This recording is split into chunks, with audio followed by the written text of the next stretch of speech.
నమస్తే, welcome to reality check. ప్రస్తుతం మనతో పాటు ఉన్నారు పొలిటికల్ అనలిస్ట్ కోటేశ్వరరావు గారు. సార్ నమస్తే అండి. నమస్తే సార్, జూబ్లీ హిల్స్ బై ఎలక్షన్స్ని ప్రతి పార్టీ కూడా చాలా ప్రతిష్టాత్మకంగా తీసుకున్న సందర్భం మనం చూసాం. ఓకే, కంప్లీట్ అయిపోయింది. సో ఇప్పుడు ఎగ్జిట్ పోల్స్ చూస్తున్నాం, రిజల్ట్ చూస్తూ ఉన్నాం. ఓవరాల్గా మీరు ఏం చెప్తారు? జూబ్లీ హిల్స్ అసెంబ్లీ నియోజకవర్గంలో మాగంటి గోపీనాథ్ మరణం వల్ల ఏర్పడినటువంటి ఖాళీ ఉప ఎన్నిక జరిగింది. 2 సంవత్సరాలు కాంగ్రెస్ ప్రభుత్వం అధికారానికి వచ్చి 2 సంవత్సరాలు పూర్తి చేసుకోబో ముందుగా ఈ ఎన్నిక రావడం అనేటువంటిది ఒక రాజకీయ ప్రాధాన్యత కలిగినటువంటి అంశం. దీన్ని ప్రతి పార్టీ కూడా, అంటే ప్రధాన స్రవంతి పార్టీలుగా ఉన్నటువంటి బీఆర్ఎస్, బీజేపీ కూడా ప్రతిష్టాత్మకంగా తీసుకున్నాయనేది మనం గమనించాలి. ఈ 3 పార్టీలకి రీజన్స్ డిఫరెంట్, కానీ మొత్తం 3 పార్టీలకు కూడా ఇది ఒక ప్రతిష్టాత్మకమైనటువంటి ఎన్నిక మారిందనేది మనం గమనించాలి. దానికి అనుగుణంగానే మొత్తం ఆయా పార్టీలు కేంద్రీకరించినటువంటి తీరు, లేదా డబ్బులు, ప్రలోభాలు, సెంటిమెంట్లు, మతం అన్నింటినీ రంగరించి జూబ్లీ హిల్స్ ఓటర్ల ముందు 3 పార్టీలు ఒక మథనం లాగా సాగించాయి. ఈ మథనంలో ఫలితం ఎట్లా ఉంటుంది ఏమిటనేటువంటిది మనకి 14వ తారీఖు 10 గంటలకల్లా 10-11 గంటలకల్లా తేలిపోతుంది. అయితే ఇప్పుడు చర్చ ఏమిటి అంటే, ఎన్నికలు అయిపోయిన తర్వాత ఎన్నికలకు ముందు వచ్చినటువంటి సర్వేలు ఒకటి, ఎన్నికల తర్వాత వచ్చినటువంటి ఎగ్జిట్ పోల్స్ సర్వేలు ఒకటి. ఈ 2 సాధారణంగా జరిగే ప్రతి ఎన్నికకి. కొత్త అంశం ఏంటంటే, ఓటర్లు డబ్బులు తీసుకొని కూడా ఓటింగ్కి రాలేదు, ఎందుకు రాలేదు అనేటువంటిది రాజకీయ పార్టీలో ఒక మదనం. అయితే 50% కూడా అక్కడ పార్టిసిపేట్ చేయలేదు. జూబ్లీ హిల్స్ నియోజకవర్గం అంటే శ్రమ ఎట్లా ఉంటుందో బాగా చదువుకున్న వాళ్ళు కూడా ఉన్నారు అక్కడ. అందుకని తేలుగుట్టిన దొంగల్లాగా డబ్బు పంచినటువంటి వాళ్ళు కూడా పైకి చెప్పుకోలేనటువంటి పరిస్థితిలో ఇప్పుడు ఉన్నారనేది మనం చెప్పుకోవచ్చు. ఎందుకు ఓటర్లు ఓటు వేయడానికి ఆసక్తి చూపించలేదంటారు? దీనికి ప్రధానమైనటువంటి కారణాలు, పట్టణ ఓటర్లలో ముఖ్యంగా విద్యావంతులుగా ఉన్నటువంటి వాళ్ళు ఎన్నికల పట్ల ఆసక్తి చూపడం లేదు అనేది ఒక్క ఈ ఎన్నికే కాదు, ప్రతి ఎన్నిక మనకి చూపిస్తా ఉంది. అది ఒక హైదరాబాద్కే పరిమితమైనటువంటి ఫీచర్ కాదు, ప్రతి పట్టణంలో కూడా అదే విధమైనటువంటి ధోరణులు మనకి వెల్లడవుతుంది.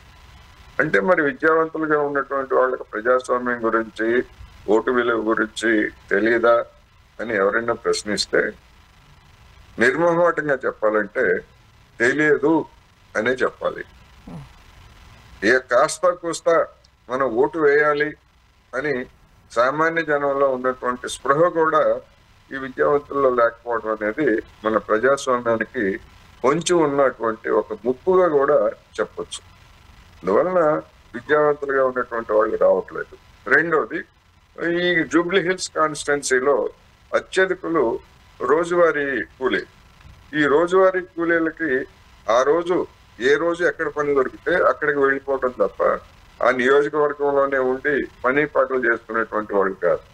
అందువల్ల వివిధ ప్రాంతాల్లో పనిచేసేటువంటి వాళ్ళు ఫ్యాక్టరీలో పనిచేసినా, లేకపోతే ఇంకొక పని చేసినా కానీ ఓటు ప్రత్యేకంగా ఆ పని మానుకొని, ఆ ఆదాయం మానుకొని, ఆ రోజువారీ ఆదాయం మానుకొని మనం ఓటు వేయాలి అన్నంత చైతన్యం పేదల్లో కూడా లేదు అనేది మనం చెప్పుకోవచ్చు. అందుకనే ఏమైంది మన ఓటు వేయకపోతే మిగిలిన వాళ్ళు వేస్తారు కదా అనేటువంటి ఎవరికి వాళ్ళు రాజుగారి గంగాళంలో పాలు పోస్తున్నాం అని చెప్పేసి అందరూ తల నీళ్లు పోసినట్టుగా పరిస్థితి ఈ 50% లోపు ఓటింగ్కి దారితీస్తుందని చెప్పుకోవచ్చు. అందుకని పేదలైతే వాళ్ళ బతుకుతెరువు కోసం బయటకు వెళ్ళి రాలేకపోయారు. మరి పెద్దలుగా ఉన్నటువంటి వాళ్ళు ఎందుకు రాలేకపోయారు అనేటువంటి సమస్య. భవిష్యత్తులో కూడా వీటిని గురించి ఆలోచించుకోవాలి, ఎవరికి వాళ్ళు ఆలోచించుకోవాలనే చెప్పుకోవచ్చు.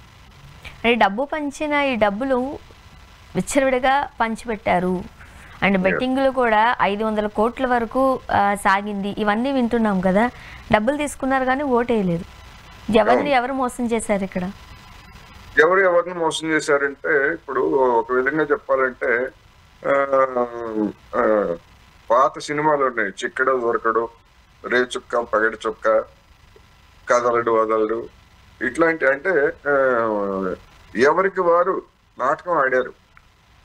కొంతమంది డబ్బులు ఇస్తే మొత్తం అంతా ఓట్లేస్తారని చెప్పేసి కొంతమంది ప్రలోభ పెడితే, చూద్దాం ఇచ్చిన వరకు ఎవరిచ్చినా డబ్బు తీసుకుందాం, మనం ఓటు వేసినా వేయకపోయినా మనం అడిగేది ఎవడేం చేయలేదమ్మని చెప్పేసి తీసుకునే వాళ్ళు కూడా తీసుకొని ఎగ్గొట్టేశారు. అందుకని ఎవరి గేమ్ వాళ్ళు ఆడారు. అంటే డబ్బు ఇవ్వడం ఎంత తప్పో తీసుకోవడం కూడా అంతే తప్పే. కాకపోతే ఏంటంటే ఇక్కడ ఇచ్చేవాళ్ళు దుష్టాలోచనతోటి తమ ఓ డబ్బుతోటి ఎమ్మెల్యే పదవిని కొనుక్కోవాలనే ఉద్దేశంతో ఇచ్చారు. సరే, ప్రలోభాలు లేకపోతే ఇతరత్ర వెనుకబాటు కారణం ఇతర కారణాలతో తీసుకునేవాళ్ళు కూడా తీసుకున్నారు. కానీ ఈ ఎన్నికల్లో మాత్రం సరైనటువంటి గుణపాఠం చెప్పారనేది నా అభిప్రాయం. డబ్బు తీసుకొని కూడా ఎవరో ఒకరికి ఓటు వేయాలనేది గతంలో ఉన్నటువంటిది. ఇప్పుడు అసలు ఓటింగ్ రాకపోతే ఏం చేస్తారు, అందరి దగ్గర డబ్బులు తీసుకొని ఎవరికి ఓటు వేయకపోతే ఏం చేస్తారు అనేది జనం గుర్తు తెచ్చారు. భవిష్యత్తులో ఇది ఒక గుణపాఠంగా పార్టీలకి మిగిలిపోయే అవకాశం ఉందనేది నేను చెప్పదలుచుకున్నాను. ఓకే, ఇక ఈ సర్వేస్ దగ్గరకు వస్తే అన్ని సర్వేలు కాంగ్రెస్కి అనుకూలంగా వస్తున్నాయండి. కాంగ్రెస్ 50% అంటున్నారు. మీరేం చెప్తారు? సర్వేలు అనేటువంటివి మీరు చెప్పేది ఎగ్జిట్ పోల్స్ గురించి. ఎన్నికలు అయిపోయిన తర్వాత వెలువడినటువంటి ఎగ్జిట్ పోల్స్, నిన్న సాయంత్రం నుంచి వెలువడినటువంటి ఎగ్జిట్ పోల్స్. సర్వేలు అనేవి ఎన్నికలకు ముందు సర్వేలు. ఎన్నికలకు ముందు సర్వేలు అన్ని కూడా అత్యధిక భాగం బీఆర్ఎస్ స్వల్ప మెజార్టీతో గెలుస్తుందని ఎక్కువ భాగం పేర్కొన్నాయి. కానీ ఎన్నికలు అయిపోయిన తర్వాత దానికి విరుద్ధంగా కాంగ్రెస్ పార్టీ స్వల్ప మెజార్టీతో గెలుస్తుందని దాదాపు అన్ని సర్వేలు, అన్ని ఎగ్జిట్ పోల్స్ తెలియజేశాయి. మరి ఎక్కడ తేడా వచ్చింది ఏమిటి అనేటువంటిది మరి ఆయా పార్టీలు అభ్యర్థులు కూడా ఇప్పుడు తలలు పట్టుకొని ఆలోచించుకుంటున్నారు. దింపుడు కళ్ళ వాసితోటి ఎవరికి వాళ్ళు రేపు 14వ తారీఖున ఏమన్నా మ్యాజిక్ జరగబోతుందా అనేటువంటి దాంతో కూడా జనం ఉన్నారని చెప్పుకోవచ్చు. అండ్ మాక్సిమం కూడా మనం చూస్తున్నప్పుడు 50 to 51% కాంగ్రెస్ అంటుంటే ఒక 38% వరకు బీఆర్ఎస్ అంటుంటే, అన్ని ఎగ్జిట్ పోల్స్లోనూ ఎక్కువగా మనం చూసింది బీజేపీ 8% అనేది. ఆ పర్సంటేజ్ ఎక్కడ మారలేదు అటు ఇటుగా. ఏంటంటారు? కాంగ్రెస్ కి మీరు అన్నట్టుగా 50% ఓటింగ్ వస్తుందని ఏ ఎగ్జిట్ వాళ్ళు చెప్పలేదు. కనీసం 42%, గరిష్టంగా 48% వరకు వచ్చి మొదటి స్థానంలో ఉంటుంది అనేటువంటిదే చెప్పాయి తప్ప 50% ఓటింగ్ గురించి ఏ సర్వే చెప్పలేదు. మరి ఏదన్నా మీ దగ్గర ప్రత్యేకమైన సర్వేలు రాజనీతి ఏదో ఉండింది అక్కడ మనం చూసాం ఒక 2-3 దగ్గర. 50 అయితే రాలేదు. ఒకసారి చూడండి, చేయండి. బీజేపీ గురించి మాత్రం అందరూ సగటున 6 నుంచి 8 మధ్య ఇచ్చినటువంటిది మనం చూసాం. ఇది బీజేపీకి నిజంగానే అంతే వస్తాయా, ఇంకా తగ్గుతాయా ఏమిటనేటువంటిది చూడాలి. ఒకవేళ ఆ మాత్రం వచ్చినా గానీ గడిచినటువంటి ఎన్నికల్లో దానికి దాదాపు 11-12% ఓట్లు వచ్చాయి. ఈసారి 6-7% అంటే గతంలో వచ్చినటువంటి ఓట్లు కూడా దానికి వచ్చే పరిస్థితి కనపట్టలేదు. అందువల్ల ఈ గెలుపు సంగతి తర్వాత ముందు పరువు అనేటువంటిది బీజేపీ హైదరాబాద్ నగరంలో సరిగ్గా కొద్ది నెలల్లో జరగబోయేటువంటి జిహెచ్ఎంసీ ఎన్నికలు, అదేవిధంగా స్థానిక సంస్థల ఎన్నికలకు ముందు ఈ పెర్ఫార్మెన్స్, ఇలాంటి పెర్ఫార్మెన్స్ ఉంటుందని తెలిసి కూడా వాళ్ళు ఎన్నికల బరిలోకి దిగారా, లేకపోయేట్లయితే వాళ్ళు ముందుకు తెచ్చినటువంటి మతం కార్డు తోటి ఓట్లు సాధించి విజయాన్ని కైవసం చేసుకోవాలని ఒక దురాశకి లోనయ్యారా అనేటువంటిది మనం చూడాల్సి ఉంది. అండ్ మరీ ముఖ్యంగా ఇప్పుడున్న ఎగ్జిట్ పోల్స్ రిజల్ట్ చూస్తుంటే క్రెడిబిలిటీ ఎంతవరకు ఉండింది? చాలా విషయాల్లో మనం చూసాం సార్, ఇంతకు ముందు సర్వేస్ అన్ని కూడా తారుమారైపోయిన సందర్భాలు ఉన్నాయి. సో ఈ క్రెడిబిలిటీ ఏంటి, ఎంతవరకు మనం విశ్వసనీయత అనేది చూడొచ్చు? ఈ సర్వేలకు అంటే ఎన్నికలకు ముందు వివిధ ఛానల్స్ లో చర్చల సందర్భంగా నా అభిప్రాయం చెప్తూ ఈ సర్వేలను మనం పరిగణలోకి తీసుకోవాల్సినటువంటి అవసరం లేదు. ఎన్నికల ముందు సర్వేలు, ఎన్నికల తర్వాత ఎగ్జిట్ పోల్ సర్వేలు కూడా గతంలో లోక్సభ ఎన్నికల విషయంలోనూ వివిధ రాష్ట్రాల అసెంబ్లీ ఎన్నికల్లో కూడా ఒక్క ఓట్ల బయట పడినటువంటిది మనం చూసాము. అందువల్ల వీటికి శాస్త్రీయ భద్రత లేదు. పశ్చిమ దేశాలతో పోల్చుకుంటే, ముఖ్యంగా అమెరికా, ఐరోపా దేశాలతో పోల్చుకుంటే మన దేశంలో ఇలాంటి సర్వేలకి శాస్త్రీయత కూడా లేదనేది నేను గతంలో చెప్పాను, ఇప్పుడు కూడా చెప్తున్నాను. అయితే మరి మీరు ఏ ప్రాతిపదికన కాంగ్రెస్ కి ఎడ్జి ఉంటుంది అని చెప్పారు అనేటువంటి ప్రశ్న సహజంగానే ఎవరి నుంచి అయినా వస్తుంది. దానికి నేను చెప్పినటువంటి రీజన్స్ ఇప్పుడు చెప్తున్నాయి కూడా మళ్ళా పునరుద్ఘాటన చేస్తున్నాయి. ఏమిటంటే తెలంగాణలో జరిగినటువంటి ఉప ఎన్నికలు కావచ్చు, లేదా వివిధ రాష్ట్రాల్లో జరిగినటువంటి ఉప ఎన్నికల్లో అధికార పార్టీకి అడ్వాంటేజ్ ఉంటుందనేది అనేక ఫలితాలు వెల్లడించాయి.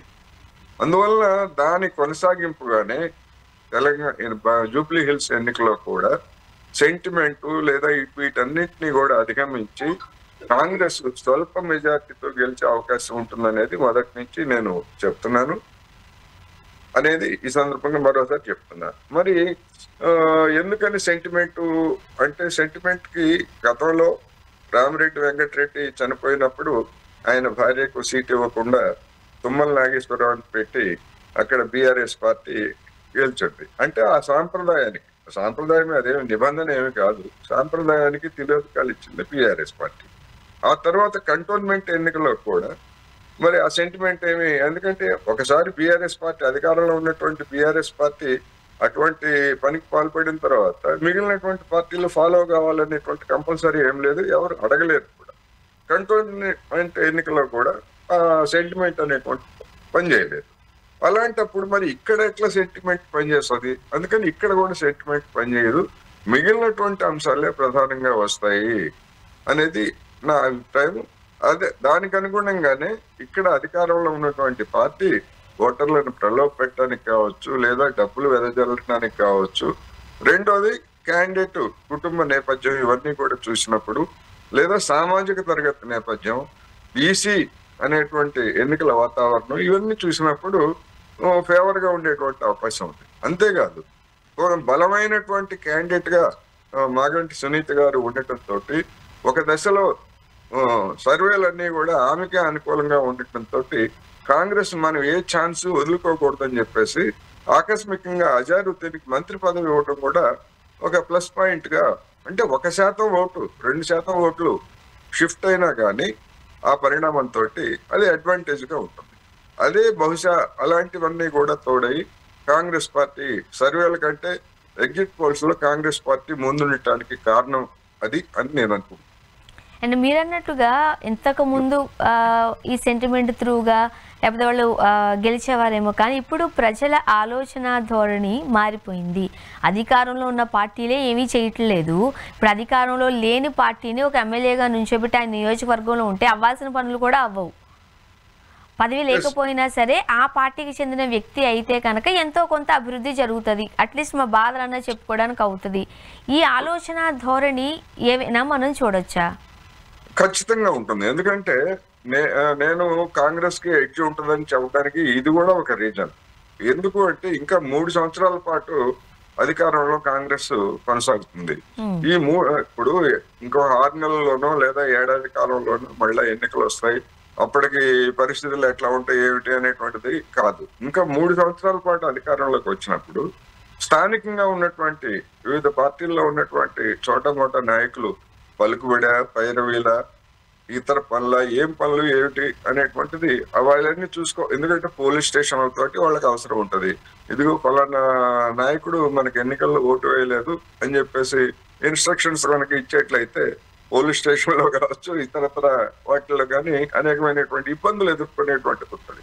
అందుకని ఎందుకులే అధికారంలో ఉన్నటువంటి పార్టీ తోటి మనకు గొడవ ఎందుకు, మనం వేద్దాం అనేటువంటిది కూడా కంపల్సరీగా ఆ విధమైనటువంటిది కూడా ఉంటుంది. అందుకని అవన్నీ కూడా పనిచేసినట్టుగా కనిపిస్తా ఉంది. అయినా కానీ మెజారిటీ అనేది స్వల్పంగా ఉంటుంది అని చెప్పడం అంటే సునీత గారు బీఆర్ఎస్ పార్టీ ఒక బలమైనటువంటి పోటీ ఇచ్చారన్నట్టుగా కనిపిస్తా ఉంది. అక్కడ సెంటిమెంట్ మనం చూసుకున్నట్లయితే ఇక్కడ జూబ్లీ హిల్స్ నియోజకవర్గంలో సింపతి కూడా నవీన్ యాదవ్ గారికి ఉంది. ఇంతకు ముందు కూడా ఆయన పోటీ చేశారు, ఓడిపోయారు. బట్ వాళ్ళ నాన్నగారి దగ్గర నుంచి ప్రజలతో చాలా మమేకం అయిపోతున్న కుటుంబం అది. ఎవరైనా ఏదైనా కష్టం ఉంది అంటే ఖచ్చితంగా ఆ కుటుంబం వైపే వాళ్ళ కళ్ళు చూస్తాయి, వాళ్ళ కాళ్ళు వెళ్తాయి. ఇవన్నీ కూడా అక్కడ ఒక సింపతి ఉంది అనేది కూడా వింటూ ఉన్నాం. ఇక్కడ సెంటిమెంట్ వర్సెస్ సింపతి అని కూడా చూడొచ్చు అంటారా? నేను అనుకోవటం ఆ రెండు పెద్ద ఫ్యాక్టర్స్ గా పనిచేసినట్టయితే అనుకోవట్లేదు. ఎందుకంటే రాజకీయంగానే బీఆర్ఎస్ మోహరించింది, కాంగ్రెస్ కూడా మోహరించింది. అందుకని సెంటిమెంటా లేకపోతే సింపతినా? సింపతి అనుకుంటే ఇతనేమో కుర్రవాడు, ఇంకా బోల్డ్ భవిష్యత్తు ఉంది. అందుకని ఇప్పుడు గతంలో కొన్ని నియోజకవర్గాల్లో అట్లాంటి సింపతి పనిచేసిన మాట వాస్తవం. కానీ అంటే 25-30 సంవత్సరాల క్రితం అలాంటి సింపతిలు పనిచేసాయి. కానీ ఇప్పుడు ఆ విధమైనటువంటి సింపతీస్ పనిచేసేటువంటి అవకాశాలు తగ్గిపోతున్నాయి. సెంటిమెంట్లకే లేనప్పుడు సింపతీలకు ఎట్లా ఉంటుంది? రెండోది అతనే పెద్ద వయసు కాదు కదా, ఇంకా బోల్డ్ జీవితం ఉన్నది. అందుకని రెండు కూడా పెద్దగా పనిచేయలేదు, ఇతర అంశాలే పనిచేసినట్టుగా కనిపిస్తాం. అండ్ మరోపక్క మనం కేకే సర్వే గురించి మాట్లాడుకున్నట్లయితే గత ఎన్నికల్లో కేకే సర్వే యొక్క రిజల్ట్ ఎంత ఎఫెక్టివ్గా పనిచేస్తుందో మనం చూసాం. బట్ అన్నీ కూడా అంటే ఆల్మోస్ట్ కాంగ్రెస్ రాబోతోంది అని ఎగ్జిట్ పోల్స్ చెబుతున్న నేపథ్యంలో కేకే సర్వే మాత్రం బీఆర్ఎస్కి వచ్చే అవకాశాలు ఎక్కువగా ఉన్నాయని చెప్పారు. ఎలా చూడాలి?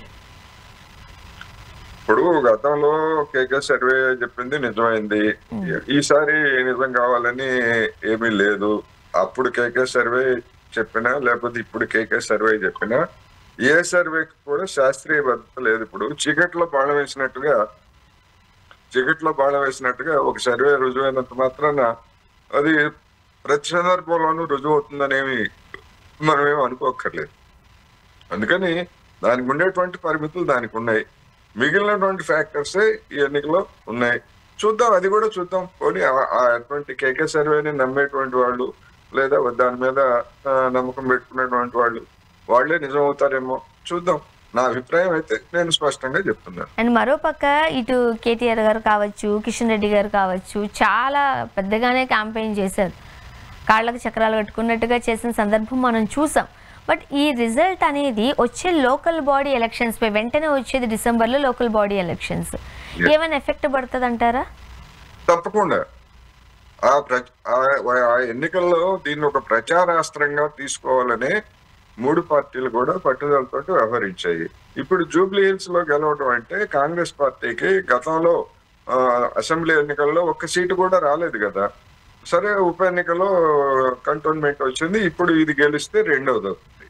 అందుకని హైదరాబాద్ మీద కూడా మాకు పట్టు ఉంది అని చెప్పుకోవడానికి ఈ రెండింటిని కాంగ్రెస్ పార్టీ జనం ముందు ఉంచడానికి తోడ్పడుతుంది.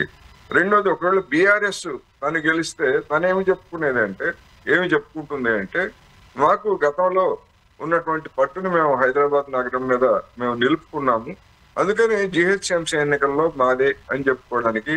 అదేవిధంగా రేవంత్ రెడ్డి సర్కారు ఎన్ని గొప్పలు చెప్పుకున్నప్పటికీ జూబ్లీ హిల్స్ లో ఓడించారు అంటే రాష్ట్రం మొత్తం ఇదే విధమైనటువంటి పరిస్థితి ఉంటుందని ఆ పార్టీ చెప్పుకోవడానికి, అదే విధమైనటువంటి వాదనలు చేయడానికి బీజేపీ కూడా వీటిని ప్రతిష్టాత్మకంగా తీసుకున్నాయి. కాంగ్రెస్ కూడా అదే, జూబ్లీ హిల్స్ లో గెలిస్తే మేమే ఛాంపియన్లు, హైదరాబాద్ జిహెచ్ఎంసీలోను రాష్ట్రం అంతా మేమే ఛాంపియన్లు అని చెప్పుకోవడానికి దానికి ఒక అవకాశం వస్తుంది. అందుకనే ఈ ఎన్నిక ప్రతిష్టాత్మకంగా మారింది. ఓకే, ఎన్నిక ప్రతిష్టాత్మకంగా మారింది. ఇప్పుడు ఎగ్జిట్ పోల్స్ వైపు అందరూ చూస్తున్నారు. మరోపక్క రిజల్ట్ వచ్చిన తర్వాత జరిగే అతిపెద్ద పరిణామం లేదు అనంటే అన్ని పార్టీలకి సంబంధించిన ఎఫెక్ట్ ఎలా ఉంటుందంటారు? దీన్ని మనం మన కళ్ళ ముందు ఉన్నటువంటి దృశ్యాలుగా మనం వీటిని వర్ణించుకోవచ్చు. ఇప్పుడున్నటువంటి ఎగ్జిట్ పోల్సే కనుక ఎగ్జాక్ట్ పోల్స్ లో వాస్తవ రూపం అంటే స్వల్ప తేడాలు రావచ్చు. వచ్చేట్లయితే మొట్టమొదటి విక్టిమ్ కేంద్ర మంత్రి కిషన్ రెడ్డి, బండి సంజయ్. వాళ్ళిద్దరి యొక్క పలుకుబడికి లేదా ప్రతిష్టకి తీవ్రమైనటువంటి మచ్చ ఏర్పడుతుంది. ఇద్దరు కేంద్ర మంత్రులు ఒక నియోజకవర్గం మీద కేంద్రీకరించి కనీసం డిపాజిట్ కూడా తెచ్చుకోలేకపోయింది అనేటువంటి పరిస్థితి కనుక వచ్చేట్లయితే వాళ్ళకి అటు పార్టీలో కేంద్రంలోనూ పెద్ద పలుకుబడి, వీళ్ళ సత్తా ఇదా అని వాళ్ళు అనుకుంటారు. ఇక్కడ రాష్ట్రంలో ఉన్నటువంటి కార్యకర్తలు కూడా డీలా పడిపోయేటువంటి అవకాశం ఉంటుంది. రెండోది బీఆర్ఎస్ పార్టీ కానీ కాంగ్రెస్ పార్టీ కానీ ఆ ఇతర నాయకులు లేదా మొత్తం బీజేపీ మీద రాజకీయపరమైన దాడి మామూలుగా జరగదు. ఒకవేళ కాంగ్రెస్ ఓడిపోతే బీజేపీ ఏమి చేసేది ఏం లేదు. ఎందుకంటే అది సుదూరమైనటువంటి 3వ ప్లేస్ లో ఉంటుంది కనుక బీఆర్ఎస్ పార్టీ ఎస్ మేమే ఛాంపియన్లమే, చూడండి మా కేసీఆర్ రంగంలోకి రాకపోయినా కానీ మేము విజయం సాధించాము, ఇక మా కేసీఆర్ జూలు విదులుస్తాడు, మొత్తం అంతా రాష్ట్రం అంతా తిరుగుతాడని చెప్పేసి తిరగటానికి అవకాశం ఉంది. ఆ విధమైనటువంటి ప్రకటనలతోటి వాళ్ళు కూడా చేయొచ్చు. మీకు కాంగ్రెస్ బీఆర్ఎస్ ఓడిపోయింది అనుకోండి, బీఆర్ఎస్ ఓడిపోతే దానికి వచ్చేటువంటి ప్రతికూలమైనది ఏంటంటే చూడండి వీళ్ళు ఎన్నికల్లో ఓడిపోయిన ప్రతిసారి ఈసారి మాదే గెలుపు అని చెప్పారు. వీళ్ళు చెప్పే మాటలన్నీ బోగసే, అందుకని వీళ్ళకి ఇంకా సమాధి కట్టారు రాష్ట్ర ప్రజలు అని చెప్పేసి కాంగ్రెస్ బీజేపీ కూడా దాని మీద దాడి చేసేటువంటి అవకాశాలు ఉన్నాయి. అందుకని ఇవి ఒక ఇఫ్ అండ్ బట్స్ తోటి ఇటువంటి సిచ్యువేషన్ వస్తాయి కనుకనే అటువంటి సిచ్యువేషన్ అవాయిడ్ చేయడానికి 3 పార్టీలు కూడా తీవ్రమైనటువంటి పని చేశాయి ఈ ఎన్నికల్లో గెలుపు పొందేందుకు ఓట్లు తెచ్చుకున్నారు. ఇప్పుడు పర్యవసానాలు ఎలా ఉంటాయంటారు? పర్యవసానాలు నేను చెప్పిన పర్యవసానాలు ఇవే. రాజకీయపరమైనటువంటి దాడులు గెలిచింది. ఇప్పుడు కాంగ్రెస్ గెలిచింది అనుకోండి, బీజేపీ మీద అదేవిధంగా బీఆర్ఎస్ మీద రాజకీయపరమైనటువంటి అఫెన్స్ తీసుకుంటుంది. ఒకవేళ బీఆర్ఎస్ గెలిచింది అనుకోండి, బీజేపీ మీద కాంగ్రెస్ మీద అఫెన్స్ తీసుకుంటుంది. మేము ప్రత్యామ్నాయం అని చెప్పారు, మీరు మీ ప్రత్యామ్నాయం ఏమిటని చెప్పేసి బీజేపీని సవాల్ చేస్తుంది. ఎందుకంటే లోక్సభ ఎన్నికల్లో మరి బీజేపీ గణనీయమైనటువంటి ఓట్లు తెచ్చుకుంది కదా, ఈ నియోజకవర్గంలోనూ తెచ్చుకుంది, రాష్ట్ర వ్యాప్తంగా కూడా తెచ్చుకుంది. అందుకని దాని మీద కాంగ్రెస్ మీద దాడి చేయడానికి బీఆర్ఎస్ కోరుకుంటుంది. మరి బీజేపీ పెర్ఫార్మెన్స్ పూర్గా ఉండేట్లయితే దానికి నోట మాట వచ్చేటువంటి అవకాశం కూడా లేదు. అందుకని ఏం జరుగుతుంది ఏంటనేటువంటిది మన ఊహాగానం మాత్రమే. ఇది రేపు 14వ తారీఖు తర్వాత మనకి అన్ని విషయాలు వెండి తెర మీద మనం సినిమా చూడాల్సిందే. థ్యాంక్ యూ సో మచ్ అండి కోటేశ్వరరావు గారు, మీ అభిప్రాయాలు పంచుకున్నారు. Thank you very much. ఇది వాళ్ళ రియాలిటీ చెక్. Stay tuned.